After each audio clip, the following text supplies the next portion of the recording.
നിങ്ങൾക്ക് self respect ഉണ്ടോ എന്ന് തിരിച്ചറിയാനുള്ള ചില ടിപ്പുകൾ പറഞ്ഞുതരട്ടെ.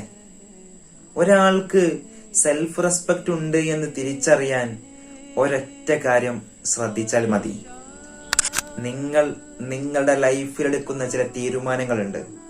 അത് ചിലപ്പോ നല്ല കാര്യങ്ങൾ തുടങ്ങാനായിരിക്കും, അല്ലെങ്കിൽ ചീത്ത കാര്യങ്ങളെ അവോയ്ഡ് ചെയ്യാനായിരിക്കും.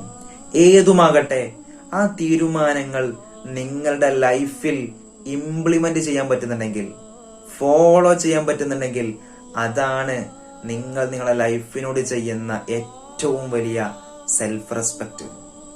ചിലപ്പോ നമ്മൾ എടുക്കുന്ന തീരുമാനങ്ങള് ഗുഡ് ആക്ടിവിറ്റീസുകളായിരിക്കും. റീഡിങ് ബുക്സ്, എക്സസൈസ്, ഇങ്ങനെ തുടങ്ങിയ നല്ല തീരുമാനങ്ങളായിരിക്കും. ചിലപ്പോൾ നമ്മൾ എടുക്കുന്ന തീരുമാനങ്ങള് ദുശ്ശീലങ്ങളെ അവോയ്ഡ് ചെയ്യുക എന്നതേക്കാരം. ഫോർ എക്സാമ്പിൾ, സ്മോക്കിംഗ്, മദ്യപാനം, ഇങ്ങനെയുള്ള കാര്യങ്ങളെ അവോയ്ഡ് ചെയ്യാനായിരിക്കും. ഈ തീരുമാനങ്ങളെ നിങ്ങൾക്ക് നിങ്ങളുടെ ലൈഫിൽ ഇംപ്ലിമെന്റ് ചെയ്യാൻ പറ്റുന്നില്ലെങ്കിൽ നിങ്ങൾക്ക് സെൽഫ് റെസ്പെക്റ്റ് കുറവാണ് എന്നുള്ളത് നിങ്ങൾ മനസ്സിലാക്കണം. ഒരാള് നമ്മളെ ഇൻസൾട്ട് ആക്കുമ്പോ നമ്മൾ അവരെ തിരിച്ച് ചൂടാവലല്ല സെൽഫ് റെസ്പെക്റ്റ് എന്ന് പറഞ്ഞാല്.